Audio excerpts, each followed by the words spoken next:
დღეს უნდა ავაწყოთ კაბინეტი, რომ დავდგათ სტაციონარული დრელი და სტაციონარული სალესი. მასალები მოტანილი გვაქვს და აქ გვაქვს ბორბლები, ბრაკეტები, უძრის მექანიზმი და ნახაზი, რის მიხედვითაც ამას ავაწყობთ.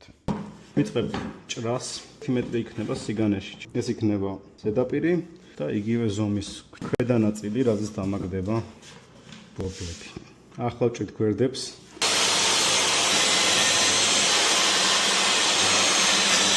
ახლა ვიწყებთ უშუალოდ აწყობას. ძალიან მნიშვნელოვანია, რომ 90 გრადუსიანი კუთხე გქონდეს, ამიტომ მაქვს პატარა ხელსაწყო თემუდან. პირველად ვიყენებ სხვათა შორის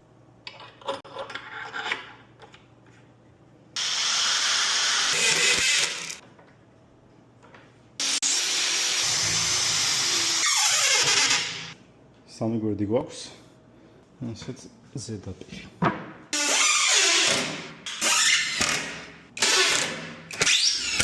ახლა გავუკეთებ შუა ჰორიზონტალურ მომენტს, რომელიც იქნება უჯრების საყრდენი, რომელიც არის 97 სანტიმეტრი, იმიტომ რომ ვაკლებთ აი ამ თვითონ ამ ხის მასალის სისქეს ორივე მხარეს.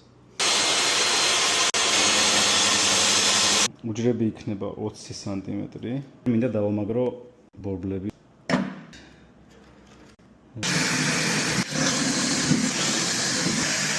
ეს არის დღევანდელი დღის შეჯამება. უკვე დაგვრჩა საყრდენი 2, შემდეგ უჯრები, რაც უკვე შემდეგ ვიდეოში იქნება.